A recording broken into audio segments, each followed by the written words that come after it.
Continuamos apresentando temas que mexem com o dia a dia de todos vocês. Eu convido o Roberto César de Moura Silva para receber o nosso próximo palestrante, que também venha conosco, Grey Carlos Gomes Ramos, para tratar do tema antecipação de fatores de riscos de higiene ocupacional aplicada em projetos.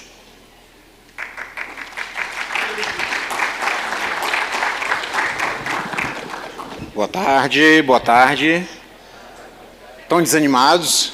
Estão cansados? Entendo perfeitamente, né, esse cenário.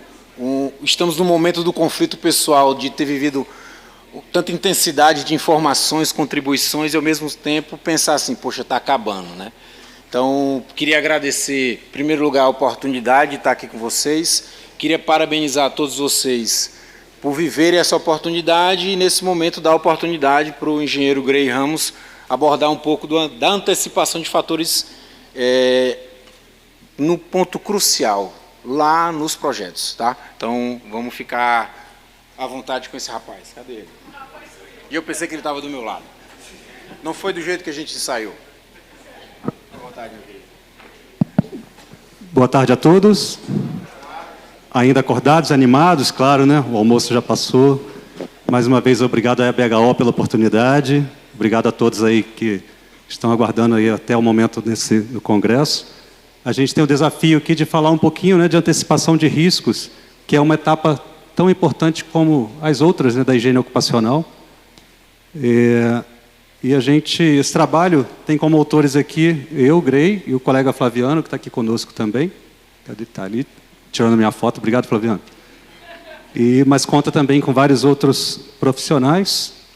E o objetivo desse trabalho especificamente foi ter um olhar para a gente aprimorar a aplicação da antecipação dos fatores de riscos físicos, químicos e biológicos e a definição de medidas de controle em projetos de unidades de exploração e produção em uma empresa de petróleo e gás. E aí, com a ajuda da IA, né, que a gente pode até não gostar, mas a gente tem que se acostumar, tem que usar, tem que usufruir, tem aí o exemplo, né, com a imagem criada de IA de um ambiente que aí eu provoco vocês, bem rapidamente, simples ou complexo?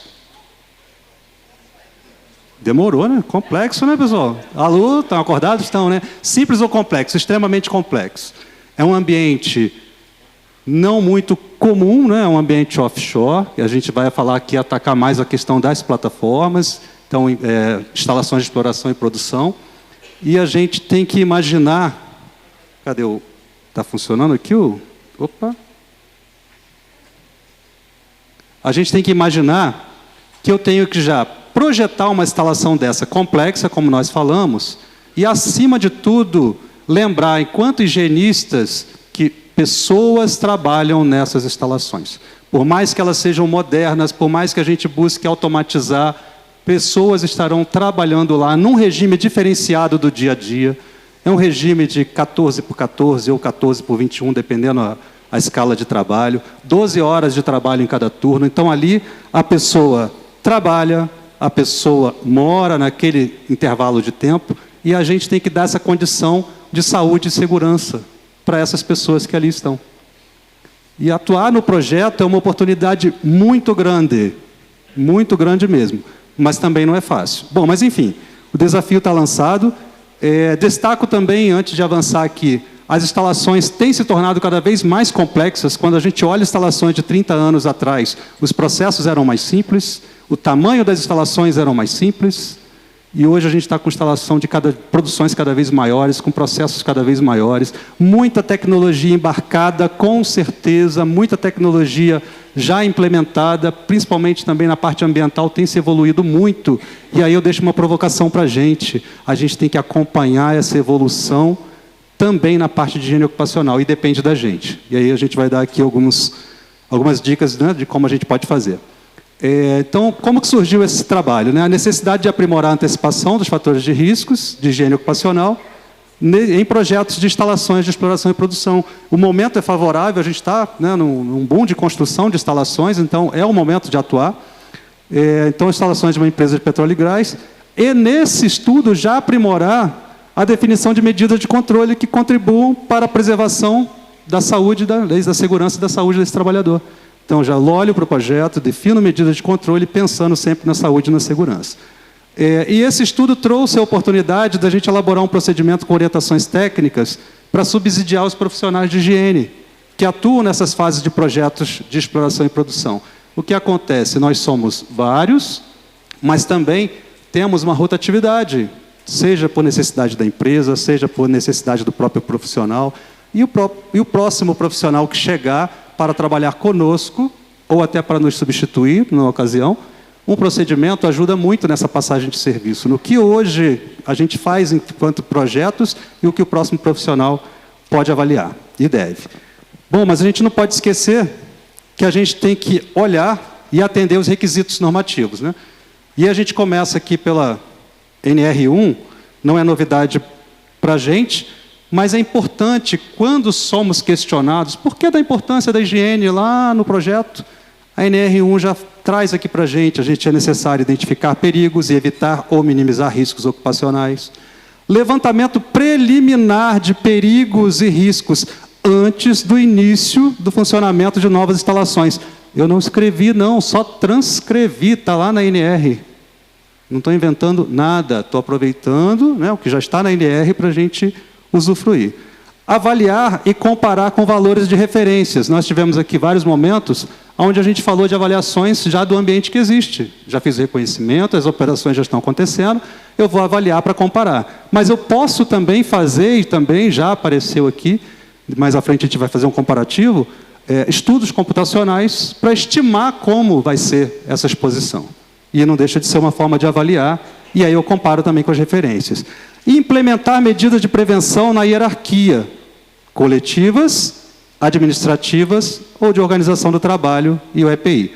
Aí eu faço de novo uma provocação para vocês. Coletivas, né, principalmente medidas na fonte. Aí de novo eu faço uma provocação, um bom projeto, né? Vou usar até como exemplo aqui um bom projeto, adequado projeto, eu posso evitar um risco lá na frente. Então, se eu adoto a medida coletiva, e a provocação que eu faço rapidamente aqui para vocês, por conta também do horário já avançado. Muitos de vocês têm experiência, né? A área está já funcionando, eu faço avaliação, sei que preciso implementar a medida de controle, vou ao mercado, contrato, faço um software, faço com experiências profissionais, faço um projeto e peço a implementação. É fácil ou difícil? Parar a produção, parada de manutenção, entrar no momento desse para implementar a medida coletiva é dificílimo.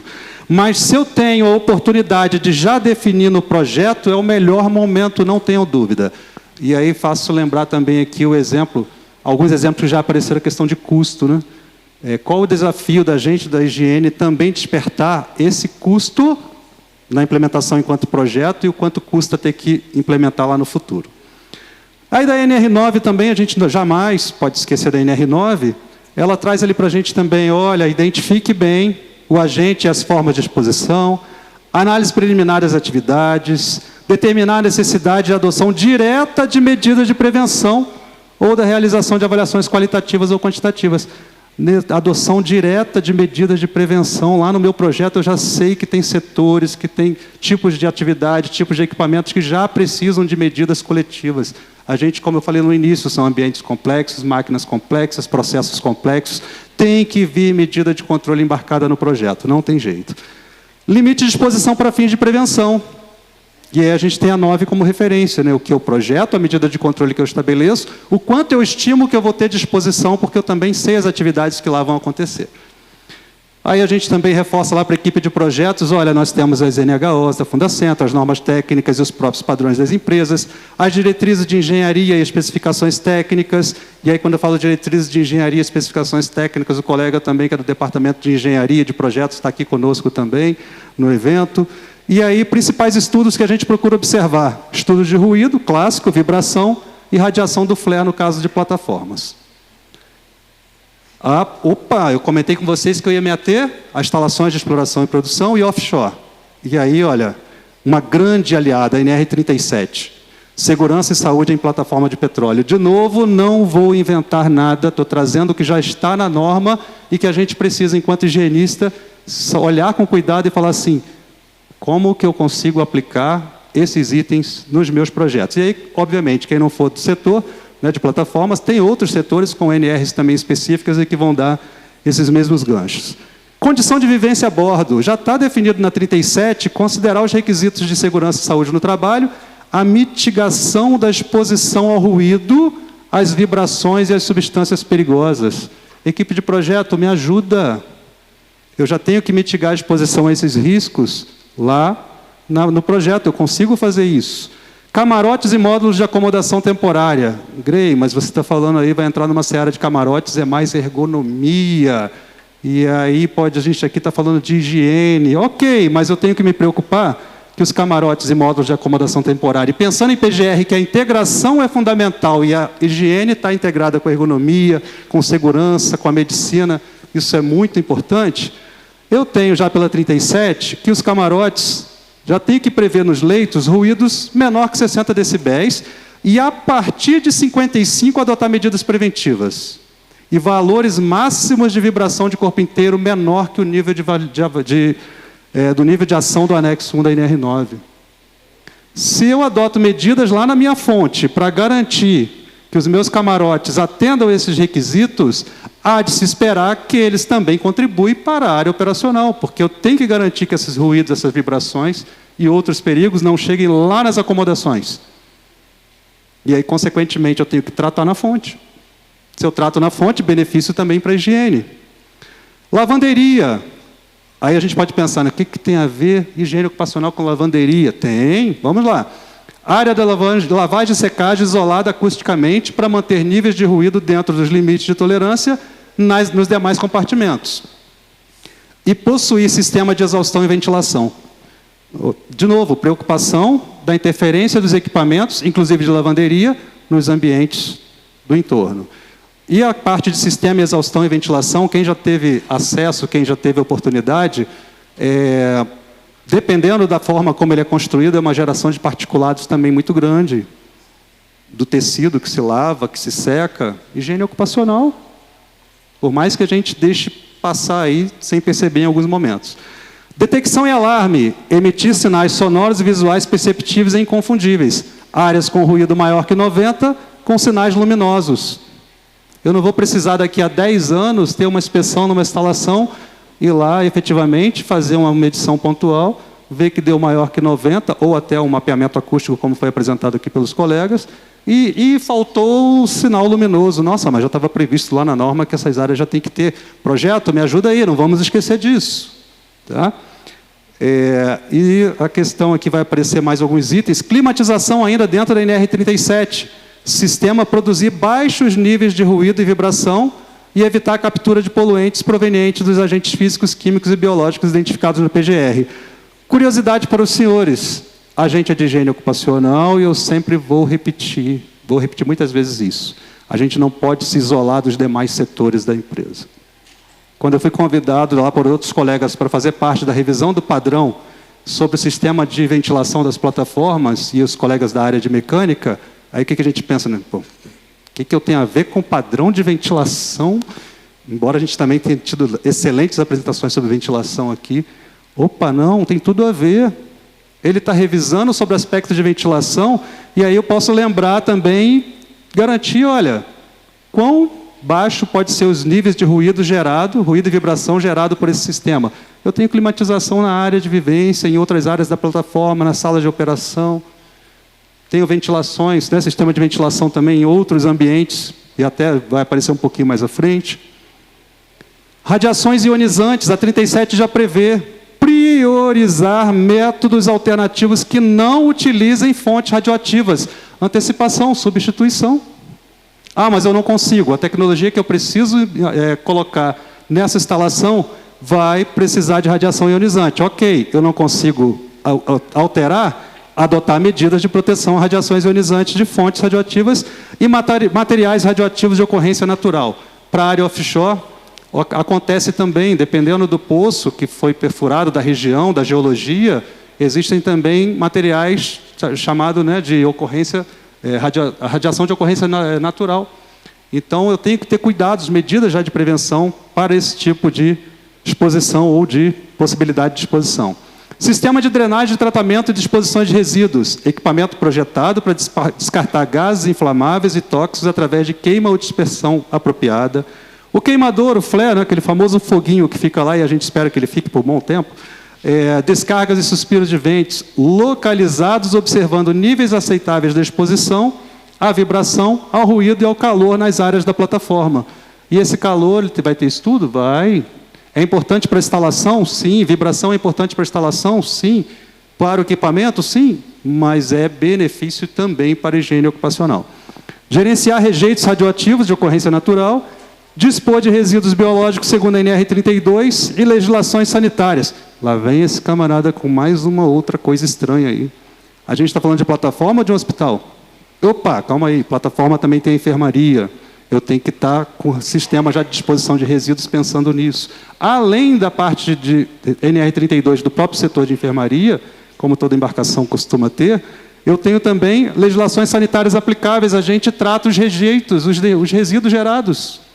Alguém tem que tratar isso. Vou ter trabalhador operando esses equipamentos da estação de tratamento de efluentes, que depois vai se enquadrar por questões ambientais para ser lançado, para ser despejado, destinado adequadamente, mas tem trabalhador acompanhando esses sistemas.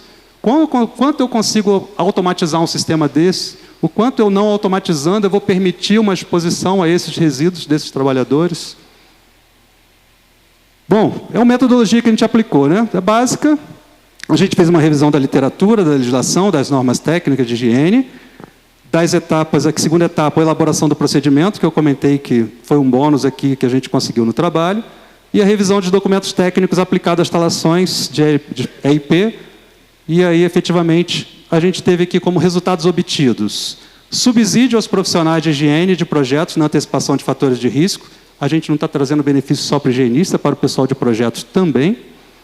Melhoria na definição de medidas de controle nos projetos. E procedimento com orientações técnicas, que foi esse ganho que a gente já comentou, que pode ser a informação transferida mais facilmente. Detalhando um pouquinho mais sobre o que significa atuar nessas fases de projeto, nós higienistas, nós, né, especialistas em higiene, nessas fases de projetos, especificamente da onde eu trabalho, a gente divide o projeto em 4 fases. Então, a gente já começa com uma fase de oportunidade, projeto conceitual, projeto básico e, finalmente, a execução e construção do empreendimento. A identificação da oportunidade, pouco envolvimento tem da parte de higiene, é verdade. Então, eu vou identificar qual é a oportunidade do momento para eu investir no meu negócio. É uma plataforma, é uma termoelétrica, são energias renováveis, energias alternativas. Bom, nossa definição vai ser ampliar a produção nos campos de produção de petróleo. Opa, então estamos falando de uma plataforma.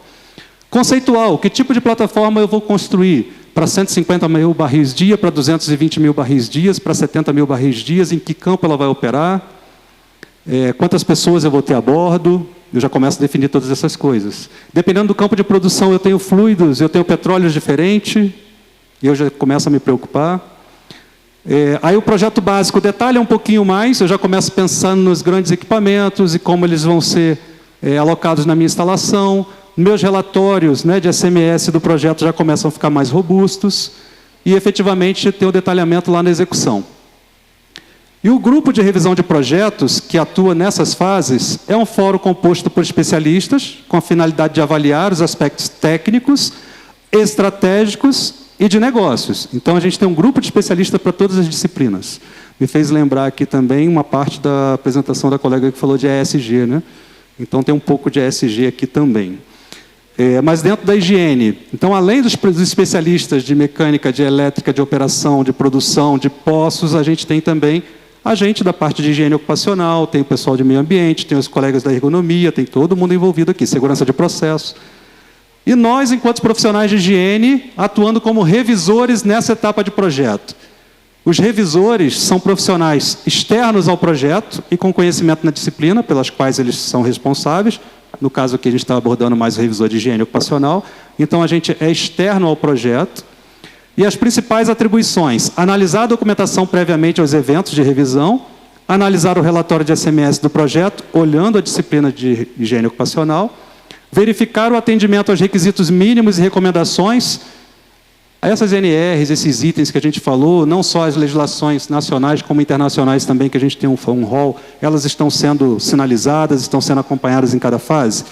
E ter ciência do produto desse relatório e realizar a aprovação no sistema informatizado. Então, todas essas fases, todas essas documentações, elas são alimentadas no sistema informatizado e a gente vai validando cada etapa. E acreditem, ponto importante, mesmo na revisão de higiene ocupacional, eu, enquanto revisor, posso dizer, aqui precisa de uma recomendação para o risco tal, para a medida de controle tal, e o projeto não avança de fase enquanto essa recomendação não tiver uma tratativa. Isso é muito legal. A decisão dele avançar ou não é minha, mas é uma contribuição para sinalizar. Ele não deve avançar. E aí a gente vai avançando. Ou a recomendação também pode ser, para que ele avance da fase 2 para 3, é necessário adotar na fase 3 uma medida para o risco tal, para a exposição que é esperada tal. Então a gente consegue, a gente tem essa forma e a gente não pode perder isso de vista, né? E aí a gente tem então um rol de medidas de controle que a gente já procura identificar nos relatórios, né? Já estão alguma coisa pensando lá em monitoramento dos dados via supervisório, automação e abertura e fechamento de válvulas e drenos, sistemas herméticos para amostragem de produtos, detecção de gases, monitor de circuito por CFTV, enclausuramentos, isolamento acústico, sistema de antivibração, isolamentos térmicos. Eu começo a vasculhar isso na documentação de projetos, isso interessa diretamente para a gente. E uma confusão que a gente não pode fazer, muitas vezes não foi um pedido nosso da higiene ocupacional. A equipe de projeto já tem, por prática, adotar essas tecnologias, mas me interessa saber o quão eficaz ela está prevendo ser. Lições aprendidas, né? O que era esperado acontecer, o que realmente aconteceu, o que era esperado acontecer com a cadeira. E o que realmente aconteceu. Né? O que ocorrem, por que ocorreram as diferenças? O que podemos aprender? Então, nós temos um repositório eletrônico também de lições aprendidas. Trouxe aqui rapidamente 2 exemplos. Já observamos em alguns casos a exaustão de turbinas versus ventos predominantes. Você tem uma estimativa meteorológica da condição de vento, condição de maré, do tempo da instalação que vai estar lá no mar. E aí você faz, né, dimensionamento dos seus ventos, para onde vai ser a preponderância dos exaustos. E aí as mudanças climáticas vão chegando e tudo aquilo que você planejou começa a não funcionar mais. Aí você fala, mas há 10 anos funcionava assim, há 10 anos o nosso clima era outro. E agora, como que essa contribuição, essa necessidade agora volta para um projeto de hoje? Ignitores e fontes radioativas, nós mencionamos, né? Consigo já no mercado, ignitores que eu consiga fugir de fontes radioativas, é adaptável ao projeto, funciona, vai funcionar bem. E todos esses registros, né, como eu comentei, são um sistema informatizado para melhor gestão, acesso e rastreabilidade. Aqui eu trouxe alguns exemplos. Não se preocupe em relação à leitura, se não for legível, mas é só para dizer, olha, fico feliz, os colegas trouxeram o mapeamento, né, de ruído, mas de um ambiente já existente, e a gente tem software também, não, a gente utiliza desse recurso para mapear as áreas onde já se espera que sejam mais ruidosos. Não tenho como ter uma instalação complexa dessa sem um turbogerador, sem uma turbina, sem um mega compressor.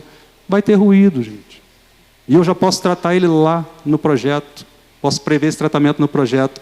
Vibrações é um estudo que é para disciplina de naval. A gente não está num ambiente, num solo fixo, a gente está numa estrutura metálica, flutuante, complexa, tem uma preocupação para naval. Mas se naval se preocupa com vibrações e mitiga, benefícios para a higiene. Da mesma forma, o calor do flare para a segurança de processo, para a segurança ocupacional, também beneficiamos desse estudo. E a caracterização dos fluidos, eu já sei para onde, para que campo aquela plataforma, aquela instalação é destinada, sei os tipos de fluido de caracterização, já sei mais ou menos com que tipo de agente químico eu posso estar lidando e que tipo de contaminantes. O que a gente espera com toda a atuação em projetos? A gente espera que quando a nossa plataforma for construída, ela já saia do estaleiro com sistemas, por exemplo, tá? São só exemplos, enclausuramento em turbocompressor, isolamento acústico em sala de geradores, anteparas acústicas em salas de bomba, isolamento térmico, né? Então controle do calor aqui na fonte, na trajetória, isolamento térmico, sistemas de exaustão, sistemas de ventilação, que não necessariamente foram definidos com viés de higiene, mas que contribuem para a higiene, e pode ter o nosso olhar, e deve. capelas de laboratório, né, básico, simples, de química, mas tem um pequeno laboratório de química lá na plataforma, tem análises básicas, vai ter, e vai ter uma capela de exaustão. E às vezes esse laboratório pode não estar no deck principal, pode estar 2, 3 decks abaixo, eu tenho que garantir que o sistema de exaustão vai ser eficaz, porque lá, aí normalmente sobra para a equipe de higiene ocupacional garantir a eficiência da capela. É ou não é, gente? Quando alguém pensa em eficiência de capela, pergunta logo a quem? Higiene ocupacional, né? Está fazendo lá o teste de eficiência de capela? Então já tem que projetar, pensando que daqui a 10, 20 e 30 anos, como é previsto numa instalação, essa capela esteja funcionando. Conclusão, nós tivemos aqui o aprimoramento da etapa de antecipação, atualização dos procedimentos e orientações técnicas, otimização na atuação dos revisores de projetos, a gente tem um documento para facilitar a nossa atuação, subsídios na definição de medidas de controles que contribuam na preservação da segurança e saúde do trabalhador, e a gente deixa como recomendações, interagir com a equipe de projetos o máximo que a gente puder. Nem sempre a gente está tão perto. Mas vamos buscar, dentro das nossas empresas, vamos buscar essas equipes de projetos, os momentos de projetos, e aprimorar os estudos e as definições de medidas de controle em função de novas tecnologias. Acompanhar a aplicação dos procedimentos técnicos que nós desenvolvemos, identificar a oportunidade de melhoria e monitorar a revisão dos requisitos para manter atualizado o procedimento. A gente falou tanto aqui em mudança de norma, né? Se muda um limite, muda toda a minha concepção lá de medida de controle. Aqui tem alguma parte da bibliografia. Nossos agradecimentos a BHO, gestores da empresa, profissionais de higiene ocupacional das unidades de IP, profissionais de projeto das instalações. Obrigado aos colegas da engenharia que estão aqui, higiene ocupacional da engenharia que estão aqui conosco também. E obrigado pela oportunidade mais uma vez.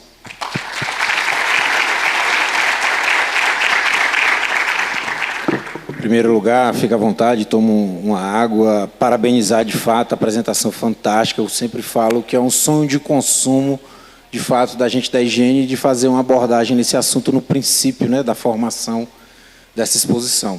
Bom, vamos lá, vamos bater um papo com a turma, vamos na primeira pergunta, tá? Roberto, como você está se sentindo após o princípio de queda? Opa, desculpa, essa não é para você, tá? Vamos lá. Alguns exemplos para as medidas de controle que foram aplicadas à vibração em plataforma. Cita para a gente, por favor. Bom, como eu comentei com vocês, um exemplo de fato aqui na prática, a gente teria que conversar um pouquinho mais em detalhes, mas é a gente entender que tem aquele estudo de vibração que até então era aplicável somente para a naval, com preocupações da preservação dos equipamentos, e a 37 prevê, como eu mostrei a vocês, que o camarote eu já tem que ter avaliação para vibração que atenda ao nível de ação do anexo 1 da NR9. E a gente tem, na prática, avaliações e instalações já construídas, que valores que chegam muito próximo a esses níveis de ação. Então, assim, essa interação que eu comentei com a equipe de projeto, para sinalizar para eles também, olha, além da estrutura, além da parte naval, você contribui para um item que é importante, não para o Grey, não para o Flaviano, não para vocês que estão aqui, mas é a saúde das pessoas, porque é ali que elas descansam, ali que elas vivem. E essa é a preocupação que entrou na norma. Então, assim, eu não teria aqui rapidamente um exemplo específico, uma mudança, uma atuação, que deve ter sido o objetivo da pergunta, mas a gente pode conversar também depois aí, sem problemas. Grey, como não ligar o cronômetro contagem regressiva, a gente vai ficar aqui até mais tarde, tá? Fica tranquilo com relação a isso, né? Eu acho que eles não, tá? Então a gente está liberado, né? Eu acho que eles não, mas a gente fica. Tá. Pessoal, só um instante aqui, tá? Vou pegar aqui uma ligação. O telefone está vibrando. É um WhatsApp, mas é um WhatsApp para você, tá? Foi comentado ali no comitê, né? Então, quem são esses profissionais de higiene ocupacional que atuam na revisão e quais são as outras formações que fazem parte daquele comitê de revisão? Eu comentei que é um grupo de revisores, né? E aí, na nossa parte mais específica, nós temos os profissionais de higiene ocupacional, profissionais de ergonomia, profissionais de segurança, voltados à segurança mesmo das instalações, como, né, combate a incêndio, cenários de emergência, segurança de processo, meio ambiente, responsabilidade social. Pense, aí as disciplinas técnicas também, tubulação, turbomáquinas, a parte submarina, a parte de superfícies, a parte de supervisórios, instrumentação, elétrica, manutenção, cada grupo olhando a sua caixinha. E a gente tem que entender como esse todo se reorganiza, como uma disciplina consegue alinhar com a outra. Mas no grupo de revisão, nós temos os momentos da revisão com todo mundo na reunião e depois temos as reuniões específicas por disciplina. Perfeito, obrigado. Grede, uma pergunta aqui para a sua análise, inclusive se está relacionado com a atividade de vocês diretamente, né? Devido à jornada de trabalho na plataforma, tem uma jornada superior a 8 horas, existe algum ajuste no limite de tolerância em função dessa exposição diferenciada? Existe sim, a gente pratica ainda o que está previsto lá, que é o brief scala, então os limites para a jornada de 12 horas a gente faz o fator, então torna mais desafiador ainda, né? Então, como, se eu não me engano, o Gustavo citou aqui há pouco, o ruído que seria 85 cai para 82, agentes químicos cai pela metade, e a gente considera esse fator nas avaliações e na preservação lá da saúde, tanto para o nível de ação como para o próprio limite. Perfeito. E como que a higiene ocupacional, de fato, pode aprimorar essa atuação voltada aos projetos? Excelente. A gente está numa oportunidade, e aí eu falo lá pela empresa, que várias unidades estão sendo construídas, é o momento, né? E algumas já com 30 anos de idade sendo descomissionadas. Mas o que eu deixo o recado para todos vocês, se aproximem das outras disciplinas na sua empresa. Gostei muito do exemplo que, se eu não me engano, foi o Balbinot que falou aqui, né? Não, o Gustavo também falou, um dia não retrata a realidade, né? Então, se aproxime das outras disciplinas. Vai ter uma parada, um momento de manutenção, vai ter uma parada de manutenção quando a gente fala de grandes empresas. Faça-se presente, sinalizem. Gostei também do exemplo, né? Quando o engenheiro bate na porta e quando o médico bate. Vamos bater enquanto higienistas também. Uma hora alguém vai se importunar e vai falar assim, o que essa pessoa tanto chama aqui? Então, onde a gente não conseguiu espaço, vamos buscar. Vamos nos fazer presentes e lembrando, a gente está falando de legislação, sim, mas a gente tem que lembrar, como eu citei, numa instalação complexa como essa, que vai ficar 30 anos lá num local não muito tranquilo, como a gente tem nas instalações terrestres, são pessoas que estão lá, e no turno, 24 horas por dia, trabalhando lá e descansando lá. A gente tem que cuidar da saúde dessas pessoas por 30 anos. Algumas vão mudar, algumas não vão ficar lá por 30 anos, mas sempre vai ter gente lá. E a gente tem que demonstrar isso. Olha, eu estou aqui como higienista querendo interagir com vocês, querendo participar com vocês, porque a sua atuação bem feita me ajuda.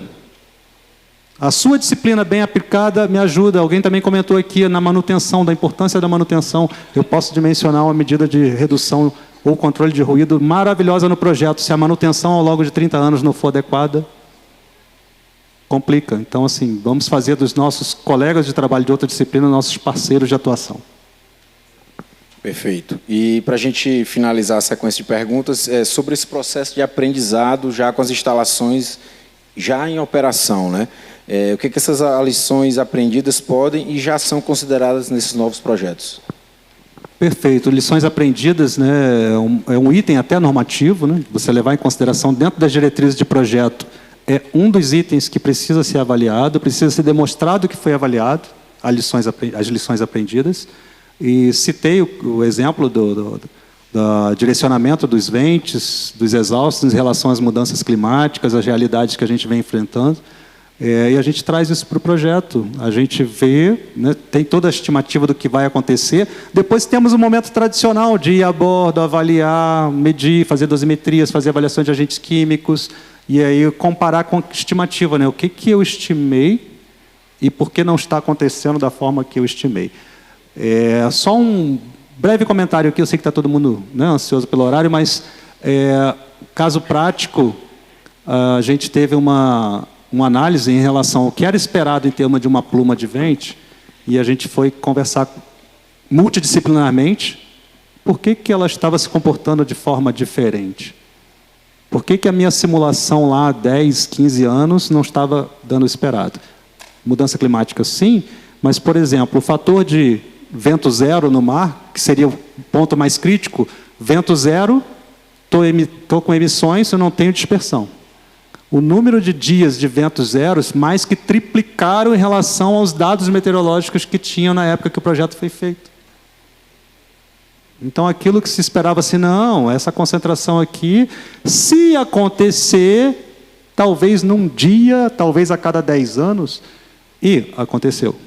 Sinal de alarme, né, detector de gás no deck acionando. O que houve? E aí você não fala assim, poxa, mas você está falando de segurança de processo e segurança ocupacional.